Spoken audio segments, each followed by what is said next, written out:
Welcome to our continuing series, Evenings with Sraddhalu. Namaste. Today is our last day in the ashram as we leave tonight for the US. And we were in Sri Aurobindo's room this morning, and both of us had powerful experiences. I wonder if you could talk a little about Sri Aurobindo's room and what one should do when one goes to that room, because many people, they're going for the first time. They don't really know what to do, what to expect, what they should do. Mm. It depends on the person. Most devotees already go into that space as a sacred space. Yes. And instinctively they know what to do. And ideally one simply opens oneself entirely, as completely as possible, so that he may see you as thoroughly as possible. That means nothing in you is covered up, nothing in you is hidden, nothing in you is held back. All is exposed to his gaze, to his light, to his force and action, to the mother's force.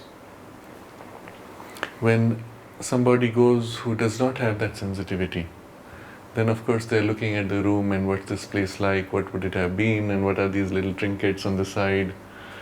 And then they still come away with an impact, not always aware of what they've experienced. And recently there was somebody who had been similarly to the Matrimandir, who had no exposure to any spiritual. It was a group of people. They had no exposure to anything spiritual ever in their life. And I happened to meet them just after. And for many of them, it was an overwhelming experience. And I asked, well, what did you experience? And some of them said, the silence was deafening. Yeah. It was so silent, it was noisy almost, overwhelming. So that was one side. And they actually said, we have never experienced this kind of silence in our life.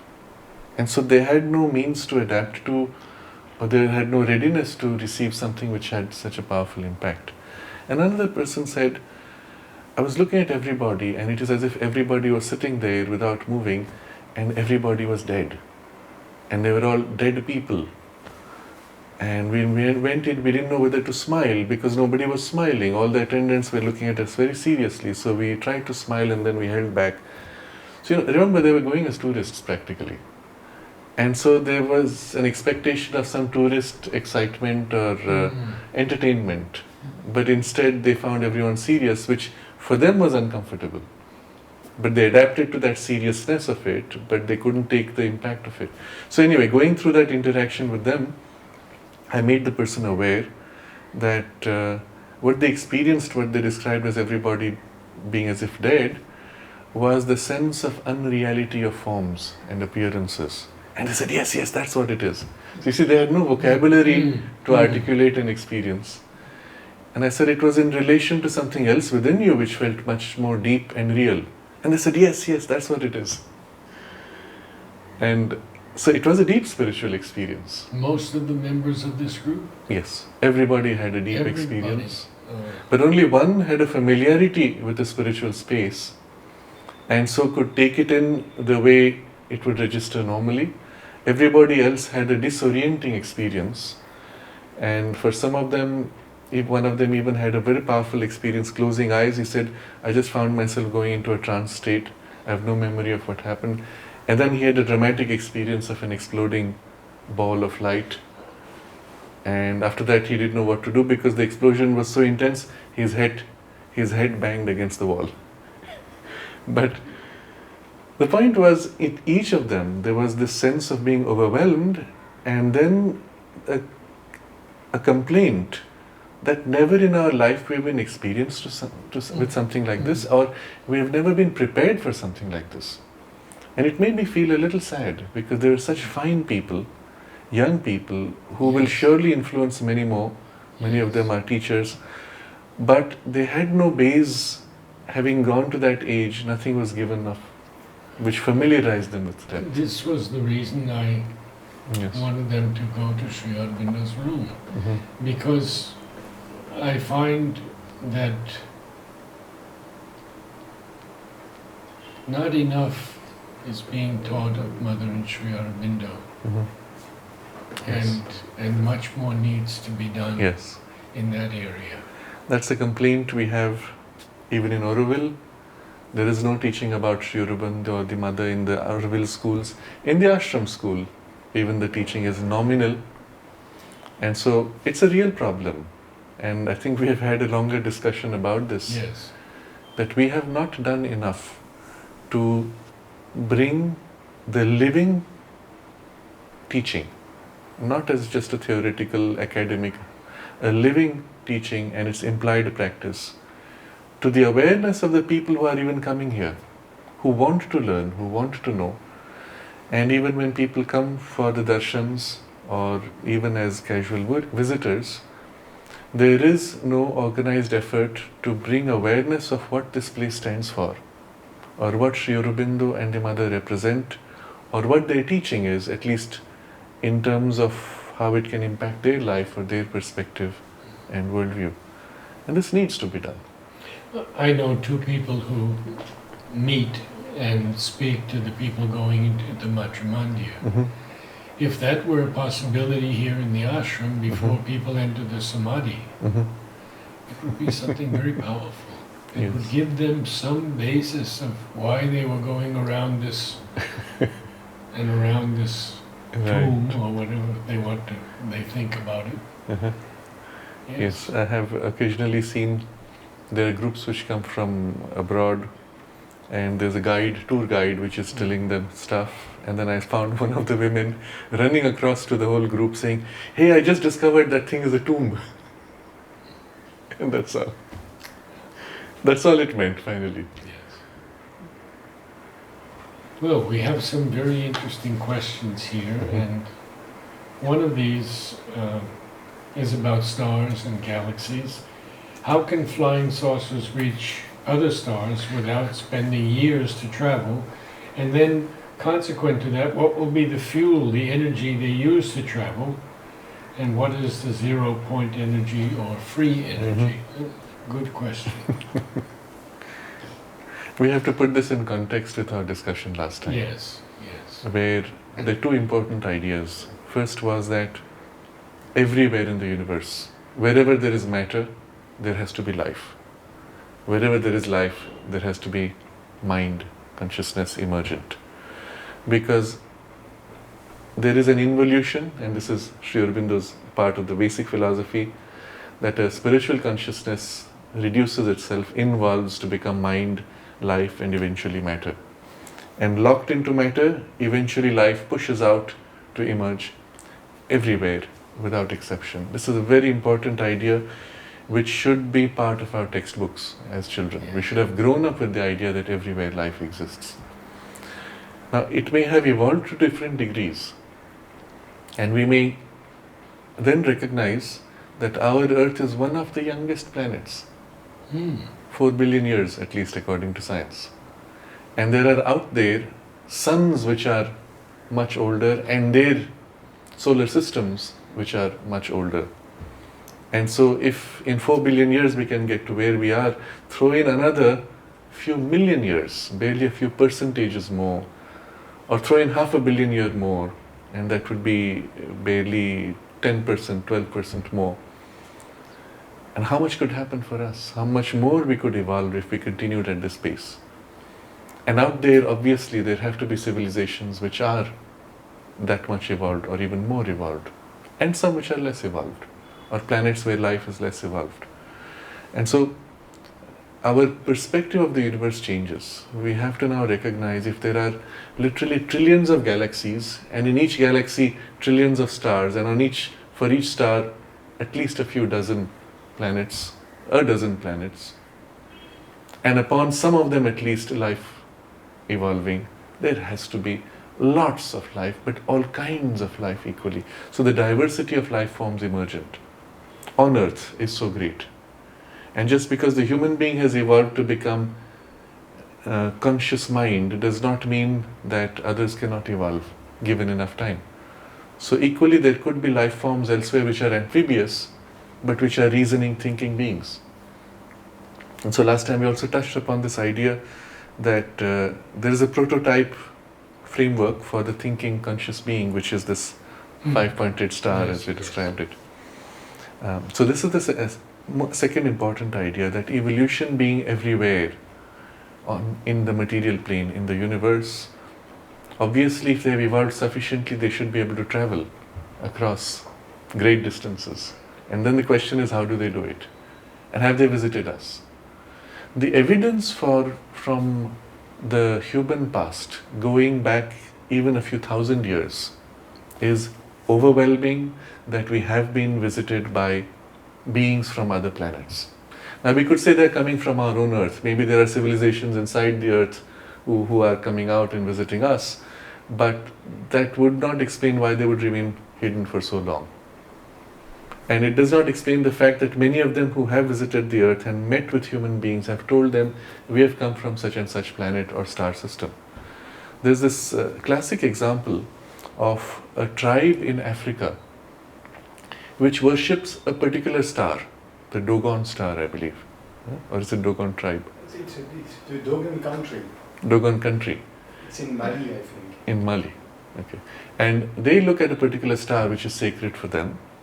And so when the Europeans visited them, they said, well, what is it about the star? They looked at the myths around it.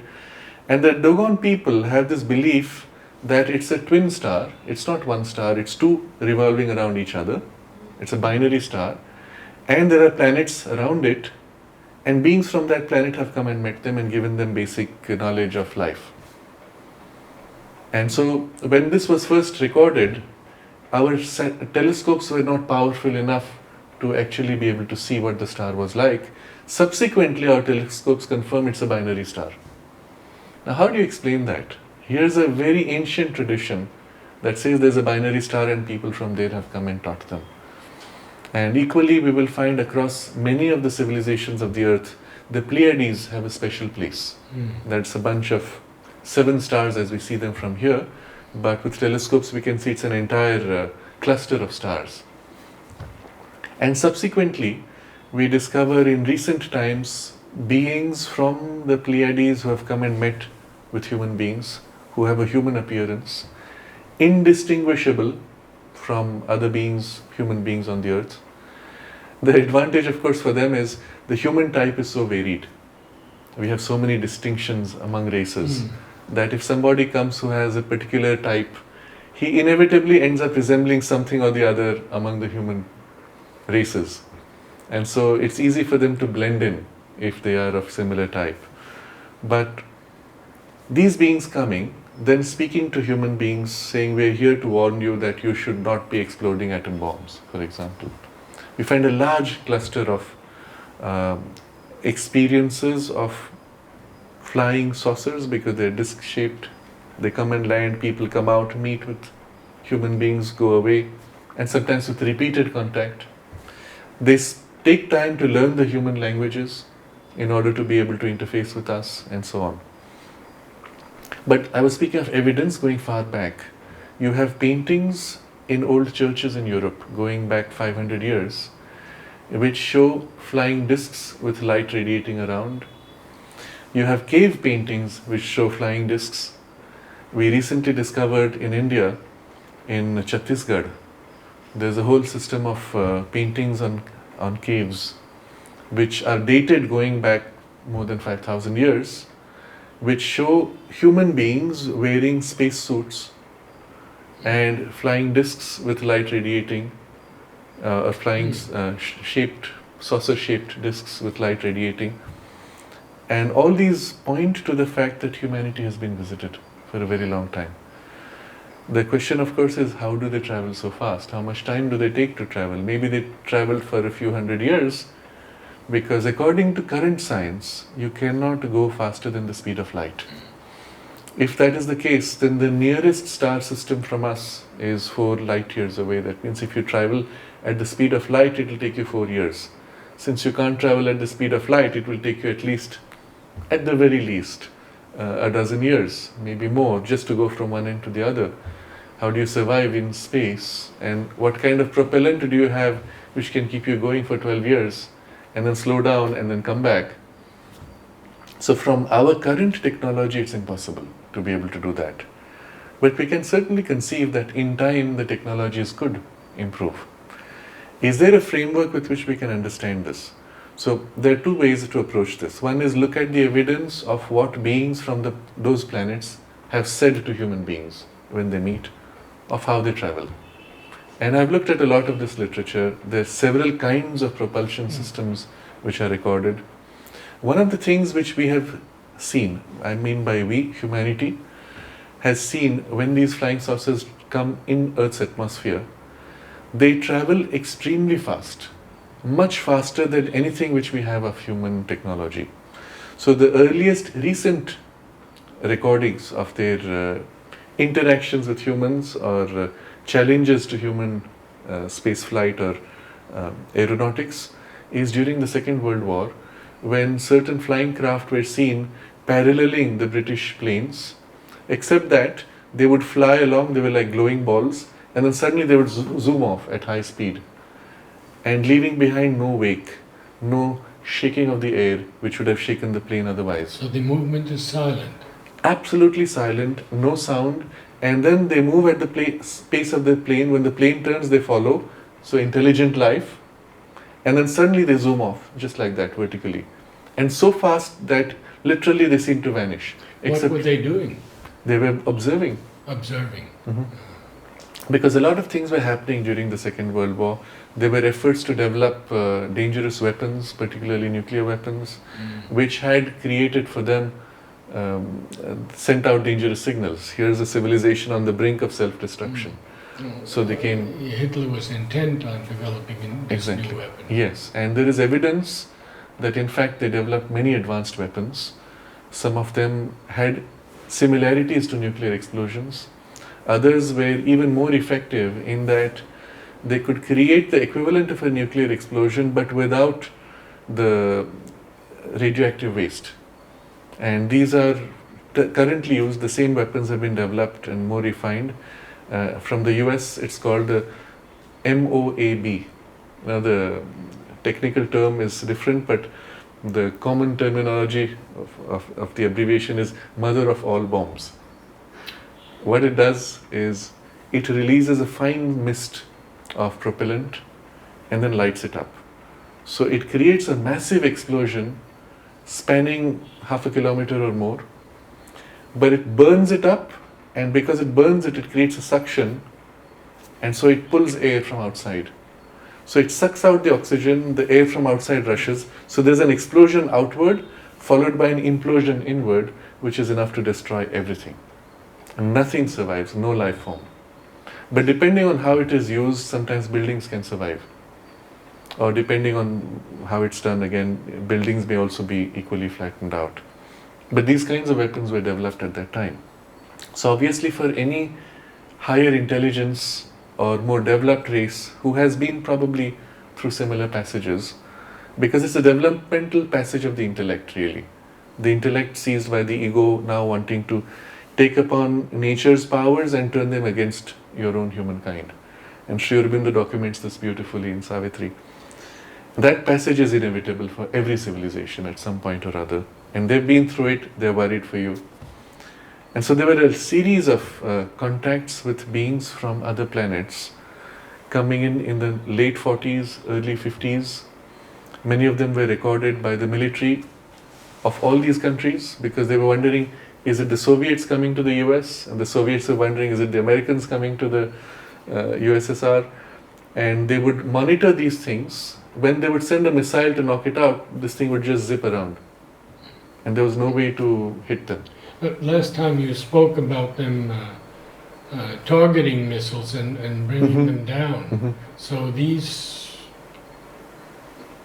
flying saucers were susceptible to being destroyed? Yes. So there were examples where human beings tried to knock them out in order to reverse engineer the technology. In most cases they would try to avoid. Occasionally they did get knocked down, not by missile, not by bullets, but when high energy beams were sent towards them. So when a radar system was developed which was so powerful, it could mess up their internal electronics. Some of them did crash. And the US military is on record for having set up such systems at many places where flying saucers were regularly coming. And what it did was, of course, the same UFOs had to come, or unidentified flying saucers, had to come either avoid those spaces or had to come at a level which was semi-materialized. So that's part of the technology some of them have, not all. Some of them are entirely bound to the physical processes. They still use methods of propulsion which are very efficient, which we'll discuss. But there are others which also semi-dematerialize, and then they can move at rapid pace without being bound to the gross physical laws. They seem to have practically no inertia. So the flying saucer goes like that and then zips left, goes zigzag, and nothing in our physics can explain this. If you're flying at a speed which is 5 times the speed of sound, and then you make a sudden right-hand turn, it's enough to kill everybody inside. Yeah. But you cannot even make it because the propulsion involved would push one way and you'd still end up making a curve because of the inertia. And it would be so many G's that the body would just disintegrate. Exactly. So the only way this can be done is if you are somehow able to neutralize inertia. So for the beings inside, they will feel nothing. They're flying at high speed one way, they make a sharp turn, they feel no momentum at all. Now is this possible? So 2 things are required. First, the ability to neutralize inertia. Second thing is the ability to overcome gravitation. And then the third thing would be to have the enormous energy necessary, the propellant or energy source, to be able to sustain this kind of thing for whatever distance or time that it takes. And it would have to be huge, obviously, to lift such something which is so big. Now, how big are these? They have documented discs which are about this size, which are recorded with cameras. And many of the crop circles have been visited by discs like that, which seem to create the crop circles. They have larger discs which are about 30 feet in diameter. And these are often the what they call scout ships, smaller ships which can move around on the planet. And then when they go out of the atmosphere, they join with a larger mothership, which can be half a kilometer or 1 kilometer in length. That's the type which I had seen over Pondicherry, which we discussed last time. And so the smaller things go inside the bigger thing, and then the bigger thing moves with a different propulsion or much faster. Cigar shaped is how they call it. And now, so the 3 things need to be viewed. How do you overcome inertia? How do you overcome gravitation? How do you have energy? Now, all of this seems almost science fiction-ish, as if something to be done in the future.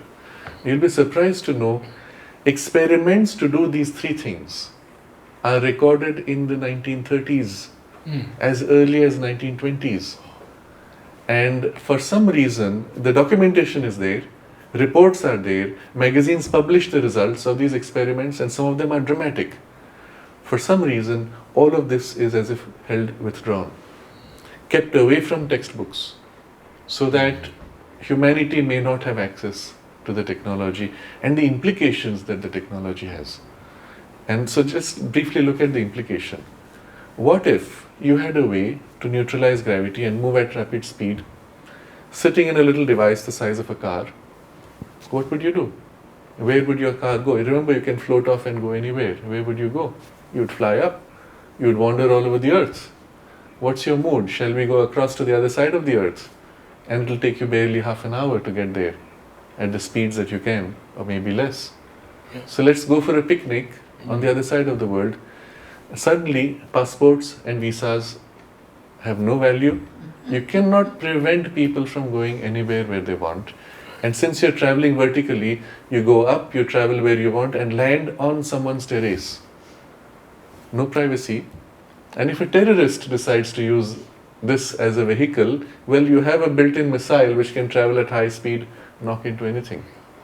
So if you think about the rationale of holding back the technologies, it makes a lot of sense if the civilization is still crude, still has people who are crazy and want to harm and destroy others, or do not respect each other and so on.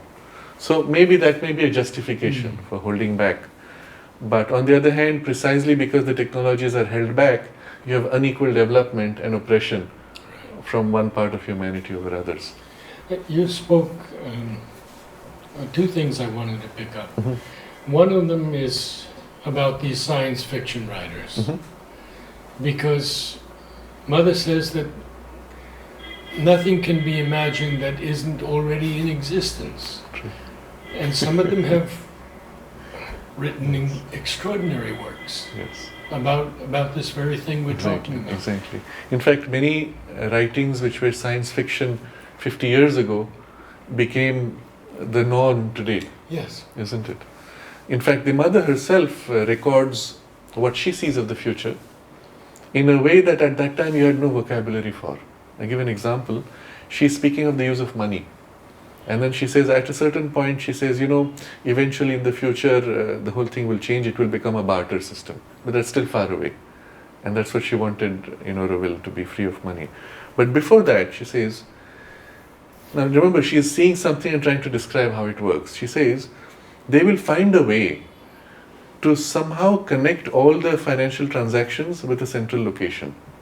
So that when you go and make a purchase, you will have no physical money.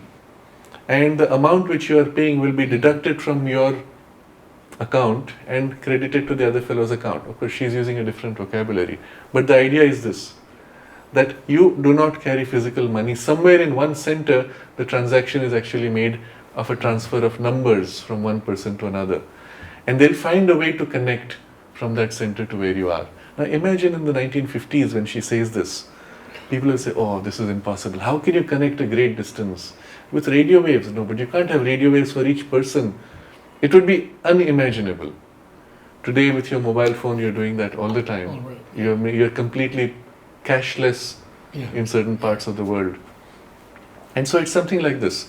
You glimpse a future, and you glimpse it because it's already waiting to emerge. It's already waiting to actualize itself. Or maybe in other parts of the universe it has actualized. And you glimpse those things and try to articulate them. Sometimes they are things of the subtle worlds that you glimpse. So many of the, what we call fantasy fiction, involve, gnomes and elves and things like that. And some of them can, dragons flying and all those things, may belong to the subtler worlds which are glimpsed by the writer and articulated here. But here's the interesting thing. In the physical world, which is evolutionary, all possibilities of the subtle worlds are trying to actualize. And if they're trying to actualize, then eventually they have to succeed. And if not on our Earth, on some other planets, surely. But could these not be also occult worlds? Yes, they are occult worlds for us, but whatever is there is trying to actualize in the physical world. So given enough time, somewhere in the universe, they will find an entry point to organize themselves. And dragons do exist. If we look back at our own past, we have pterodactyls which are dragon-like, but maybe a dragon which breathes fire may belong to the subtle worlds, but in the physical world it may not breathe fire the same way, but it may still give out certain gases which are overwhelming. Methane, for example, which could burn, and so something of that recognized is what you see as in the vision as fire. Could be. Earlier you spoke about these human-like beings fitting in with other humanity because of the divergence of our races. Sri Aurobindo and Mother speak about this. I know it's tangential, but it's an important point, the mixing of races. You could maybe comment on that a little bit, because we see a lot more of this today than we've ever seen. It used to be a kind of bigotry, not to marry someone who was a different color or a different race or a different religion. Yes. It's fascinating to see how this works, because if you consider why people would not marry across races or across nationalities or across cultural or linguistic boundaries, why wouldn't they in the past? And why do they want to do it now? There's nothing which human beings have done to make that change. It's happened by itself. And the explanation comes from this deeper perspective. Mother explains that earlier nature made an effort to develop specialized types. And having created those extremes of specialization in each direction of type, it was sometime in the 60s that Mother said that nature has decided to mix everything together. And there will be a sudden outburst of a variety of rich inter-typal variations. And so this is a strategy nature uses. Sri Aurobindo explains this in the Synthesis of Yoga. He says nature's method of evolution is to create two divergent points in an exaggerated extreme and then bring them together to create a rich blend. And then again create a divergence and then again enrich by joining. So there are repeatedly these movements of specialization and then coming together. He makes this as a general statement before he moves on to the discussion of yogic systems, where he says nature has equally developed specializations of yogic systems in order to again bring them back together in an integral framework. Yeah? So people don't recognize that he's talking of something much more profound than just yogic systems. It's a strategy of nature which he uses in the genetic development, in the cultural development, in linguistic development, in everything, in every variation and development of species. And so we are at a phase since the 1960s, Mother said, nature decided to bring everything together and mix. And suddenly you find these types, people now willingly marrying across these boundaries or coming together and working together across boundaries. And the vehicle of the internet as a framework of communication has been the most powerful to bring humanity together. Will this break down some of the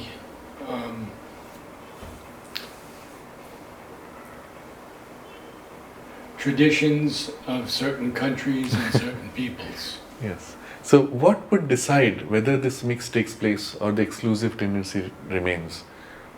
And the rationale which we have looked at is nature decides. Nature inside people puts an impulse to do this or not do this, to move in this direction and not in the other. So it's really a choice nature makes, whether to preserve the special types in their specialized unique corners or even to let it go. Sri Aurobindo makes an observation about this when he's in his articles on civilizational development in the human cycle. He speaks of how the pure types were developed at a certain stage. After that, nature begins the blending process. You do not see any more those pure types, he says, except in a particular extreme in some corner, but they're so small in number that they barely survive. And it's a question of nature's whims. If she says no need to preserve, it's lost. If she says, all right, there's a point in preserving a few samples of that type, she will keep an impulse in a few people that says, no, we will not do that. And they become like a little point somewhere, keeping that pure, extreme specialization.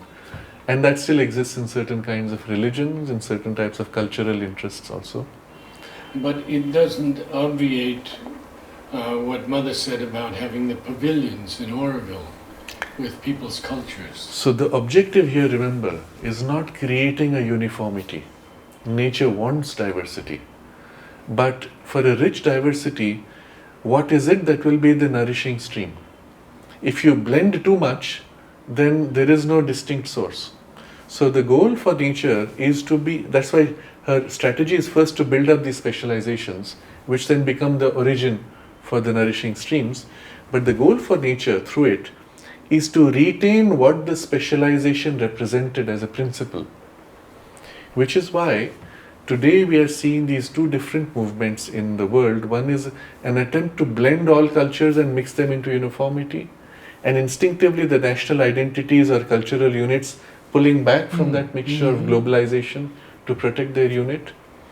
And Sri Aurobindo is very clear about this, that nature wants to hold the national unit, and with it of course the cultural type and values that that unit represents.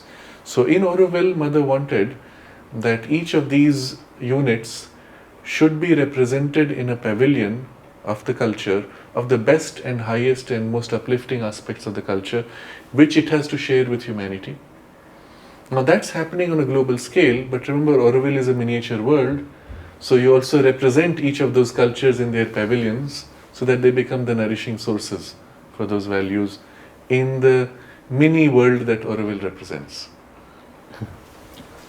So we get back to our main subject, and free energy and Yes. 0-point energy. And overcoming gravitation Yes. and things like Yes. that. So what is fascinating is there is, for example, a series of articles in the 1920s written by one American scientist who was experimenting with something and by accident discovered that every time that he switched on a high voltage device for X-rays, the whole object where he was putting the field, it moved. So subsequently developing it, he discovered that it had nothing to do with any other electrical effect. It had a gravitational character. So it was called the Biefeld-Brown effect because of the names of the two people who worked on it. Townsend Brown was the scientist. He then has a whole article which is available even today, How I Control Gravity. That's the name of the article. He describes in detail how to create this effect, and he documents how when you repeatedly apply this effect, an object like that can be made to move against gravity and stay up. And how do you explain this? With current physics, you do not explain it. And it's documented. He tells you how to make it. In those days, unfortunately, we didn't have video recorders, but you have the drawings and the data of his papers which are published. And subsequently, he develops that technology, particularly during the Second World War, because the military got very interested in it. He develops it, and the first demonstration he makes to the US Navy is so dramatic because he creates a flying disc which moves at such a high speed. It is so dramatic that they classify the demonstration. And then he's moved into some secret program where they're trying to develop those technologies. If you look at his patents, the shape of his device is disc-like because of the nature of the high voltages used. And he's conceptualizing a long torpedo-shaped or cigar-shaped object for high-speed propulsion. And they're all part of his patents, which are available. That's right, you found it. You just have to search the name Townsend Brown, and you'll find a lot of literature on this.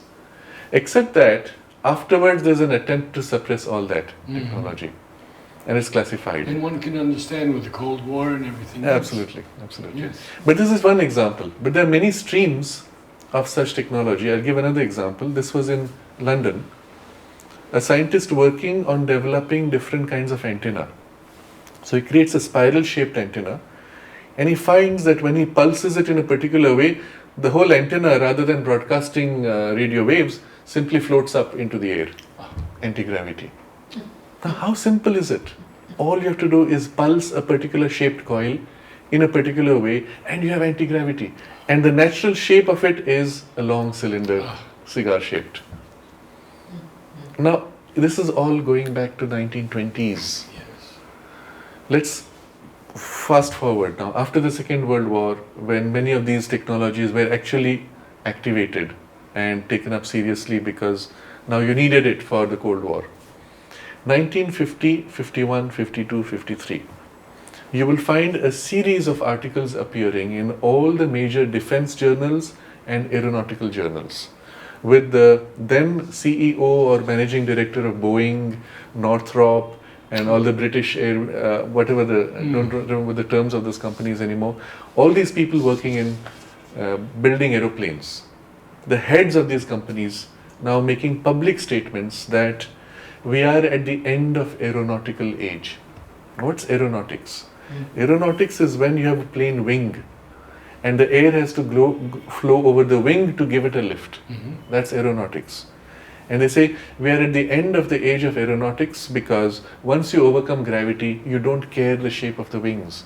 In fact, you don't want wings anymore. You don't need them. You don't need them. No. And so you should be able to move fast. You don't want wings and you don't need aeronautics. What happens when aeronautics ends?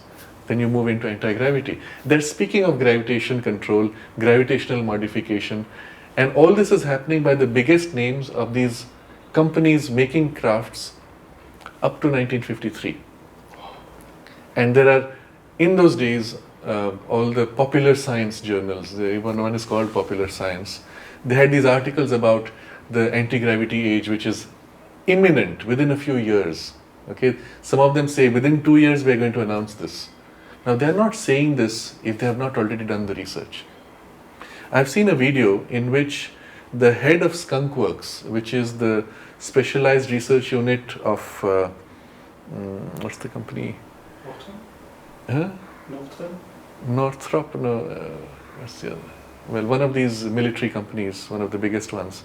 The head of research, he's saying that, in those days we had discovered that if you take two magnets and you force the north and north side of each, north pulls south, north repels north, you force it together and tie it, and then you drop a magnet like this versus another object. The object where you have forced the north and north to be together, it falls slower than the other. Okay? Now here's a very simple magnetic mechanism you can test at home to demonstrate a shift in gravity. And he's saying this I believe it was in the 90s, just before he died. He said, so we were experimenting with these technologies. He doesn't go further because after that it gets classified. But the point being, all this knowledge was available and it was imminent, and then suddenly, 1953-54, they all go silent. And now it's 65 years from then. Exactly. They all go silent, and the next thing you see in all these journals, they begin to ridicule the concept of anti-gravity. And now the whole media, the entire educational system is drilled in with ridiculing of anti-gravity, where the biggest names in the industry were saying it is imminent within a year or two at that point. Why? And this is a question to think about. Why would they all go silent suddenly? And it can't be just military. It can't be just we will protect our secrets from someone else. And the understanding which I have from whatever studies I've made is that the technology is so simple to overcome gravity or to draw enormous amounts of energy. It is so simple that anybody sitting in their garage with a little bit of skill can hack it together. And if you can hack it, then how do you control people? How do you control borders? How do you control the global economy which is based on oil? You can't. And so a decision was made, because it was so easy, to turn the full attention of the world away from these directions of exploration by ridiculing, etc.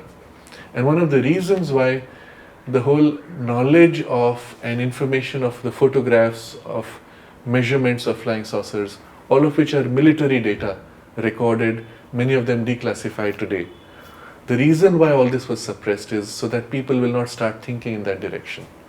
Because the moment you see a flying saucer come and land silently with no exhaust fumes, you ask, how do they fly? And when you see the phenomena around them, you are convinced they go up and float. You're convinced that they have anti-gravity. And if they can do it, why can't I? So who has done this? The cabal? It's the cabal. Well, the group which has done it, we call them the cabal. Yes, I understand. Who want to keep the world somehow in the grip. They want you to be their slaves. And for that, you cannot enslave people. The Second World War has changed the world completely. You cannot enslave people by putting them in cages and behind barbed wires. You can only enslave them in the mind. And so the entire educational system has been warped to prevent you from thinking in certain directions, for which you have to kill creativity. Otherwise, people will inevitably go in the right direction. So you have to create strong forces to discourage by ridiculing. Do not talk about this, talk about that. And then hypnotize people to worry about things which are trivial and meaningless. Keep them, the communists spoke of religion as the opiate of the masses. Yeah. Well, that's not true. It is entertainment industry which is the opiate of the masses. So you keep watching TV, watch television, get sucked into some kind of a crude, lower vital enjoyment and entertainment, never turning to higher things. And if a few people turn to the higher things, well, you have to co-opt them and put them into slots where they're busy doing things which go away from those areas they don't want you to know. And here's the problem. Today, for example, if you speak of anti-gravity, even if you demonstrate with rational physics or mathematics, your paper will not be published because there are certain keywords you're not allowed to use. They don't want you talking or thinking in that direction. nobody is going to grant you funds. If you control the fund sources for research, you can direct the research in whichever direction you want. So this is the reality we're struggling with today. In spite of this, here's the interesting thing. Repeatedly, people have continued to discover these technologies because anybody who innovates and applies a little bit of reason will find it. And the moment you find it, you start publicizing it, they either get knocked out, they die under mysterious circumstances, or they suddenly grow silent and their patent is classified or withdrawn. And you see this repeatedly. Paid for it or something like Yes, that. they're paid for to keep them or silent. threatened Yeah. into silence, Yes. along with rewards to keep Yes, silent. right. And there's so many of them. I will share with you. Unfortunately, I've had contact with a few of them. And I mean, unfortunately, because, well, they died soon after. And it is extraordinary. I've met 3 people who were involved directly in this kind of research. And I discovered them too late. And within a year of my meeting them, all 3 of them died. And it was as if I was given the opportunity to meet them just to see conclusively, yes, this is real and there is a rationale behind it. But it was just at the end. If it was done sooner, perhaps much more could have been done, but that's how it is. So there are things out there, and for those who are interested, I'll be happy to give links or further reading material of content of this kind. One example I will share with you though, this is a British aeronautical engineer who from the 1950s was in the field, extremely creative and insightful. When you read his books, you say, wow, why didn't I think of that? And what he does in one of his first books, he analyzes the flying saucers reports. So for example, in one case when a flying saucer came very close, people noticed that there was radio interference. They saw a flying saucer take off, inevitably, first they rise slowly and then zip off suddenly. Why don't they zip off from where they are? And occasionally when they do zip off, you find a chunk of the earth pulled out. So all of these observations allow you to deduce what kind of technology is involved. How does it work? So he applies his engineering mind.